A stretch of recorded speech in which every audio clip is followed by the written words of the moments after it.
Hello friends, good morning. Welcome to my channel Sangi's life and baking. আপনারা সব কেমন আছেন? আশা করি ভালো আছেন। আমিও ভালো আছি।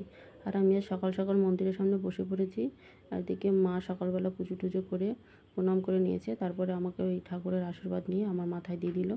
মাথায় দিয়ে এবার হচ্ছে আমিও ঠাকুরকে প্রণাম করে নেব।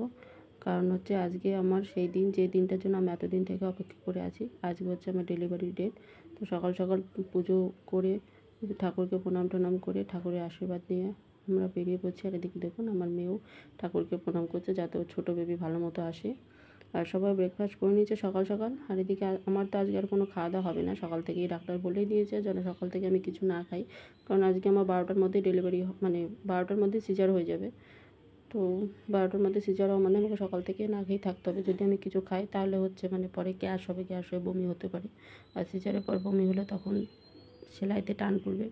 যে কারণে আমাকে প্রথমেই বলে দিয়েছিল আপনি কিছু খাবেন, মানে আমি যেন কিছু না খেয়ে আসি। তো বাস এই।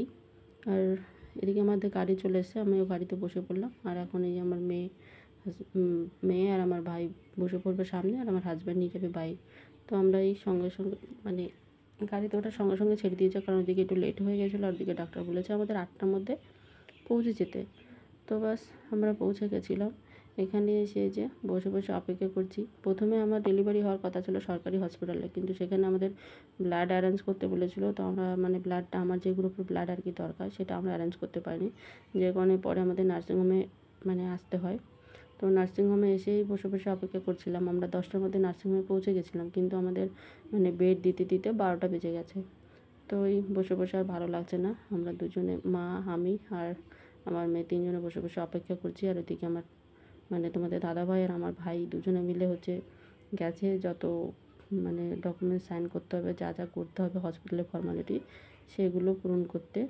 আর আমার মেয়ে কী করবে, বসে বসে টাইম যাচ্ছে না, এবার এদিকে লাফালাফি করছে, ওদিকে লাফালাফি করছে, এই করে করেও টাইম পাস করছিল। তো আমারও চিন্তা আর ভয়ে আর ভালো লাগছে না, মনে হচ্ছে কখন হবে কখন হবে, হয়ে গেলে বেঁচে যায়, কমসে কম চিন্তা তো যায়।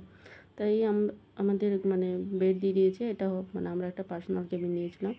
এখানে ছোটোখাটো একটা মানে ওষুধপত্র রাখার একটা ইয়ে দিয়েছে, একটা সিঁড়ি।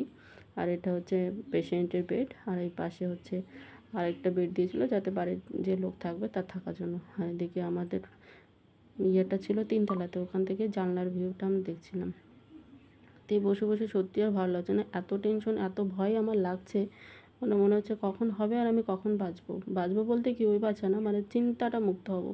এদিকে মানে খিদে পেয়ে গেছে, আর ওইদিকে মেয়ে মানে সময় পেরিয়ে যাচ্ছে, 12টায় হওয়ার কথা ছিল, সেখান থেকে মানে টাইম পিছিয়ে আরও সন্ধ্যার দিকে করে দিল, বলে দিল 5টার দিকে হবে। সে 5টাও টাইম হয়ে যাচ্ছে, কিন্তু তবু 5টায় হলো না। তো আরও লেট করে দিল। আর কি করব, কিছু করার নেই। আর আমরা সকালবেলা আসার সময়, আমি তো কিছু খাইনি, কিন্তু ওরা সকালবেলা খেয়েছিল, রান্নাবান্না করে নিয়েছিল। আর আসার সময় কিছু টিফিনে করে ভাত নিয়ে এসেছিলাম আমার মেয়ের জন্য, কারণ ওই হসপিটালে যাব, কোথায় ছোটাছুটি করতে হবে, কখন টাইম পাবে কি না পাবে।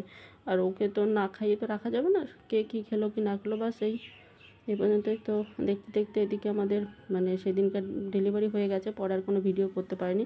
এটা হচ্ছে পরের দিনকার। তো আমার অবস্থা তখন এই বিছানায় শুয়ে সেভাবেই চলছে। তো বাস এই পর্যন্তই, ভিডিওটা এই পর্যন্তই থাকলো। আপনারা সব ভালো থাকবেন। টাটা বন্ধুরা।